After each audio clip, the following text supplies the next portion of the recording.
তাহলে আমি সেকশনিং কোথা থেকে নেব, একদম এখান থেকে নেব, পেছনের এখান থেকে। গাইডলাইন, একে বলে গাইডলাইন। তাহলে প্রথম তো আমি ক্লায়েন্টকে জিজ্ঞেস করব কতটা কাটবে।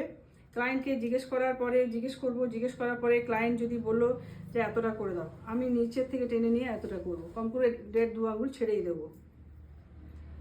আর আরেকটা কি করব, যখনই হেয়ার কাট করব, হেয়ারটা একটুখানি ক্লায়েন্টকে বলবো টিল্ট করতে, মানে মাথাটা নিচু করতে।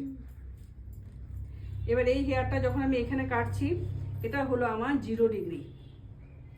তাহলে এই হেয়ারের যদি 0 ডিগ্রি এইটা হয়, এই হেয়ারের 0 ডিগ্রি যদি এটা হয়, তাহলে এটা 25, এটা 45, এটা 90। তাহলে এই হেয়ারে সোজা নিয়ে এলাম, এটা নিয়ে এলাম আমি 90 ডিগ্রি। তাহলে এটা যদি আমার 90 হয়, তাহলে 180 কোনটা হবে? একদম অপোজিট, একদম অপোজিটে হবে 180। তাহলে 0 থেকে 180 এই অবধি কিন্তু আমাদের কাটিং হবে। যত অ্যাডভান্স কাটিং আছে, যত কাটিং আছে, সব কিন্তু এর মধ্যেই কাটিং হবে। শুরু হবে আমাদের 0 থেকে 25 করতে করতে সব কাটিংগুলো এক একটা কাটিংয়ের এক একটা ডিগ্রিতে কাটা হবে। সেকশনিং আর ডিগ্রি এই দুটোই খুবই ম্যাটার করবে।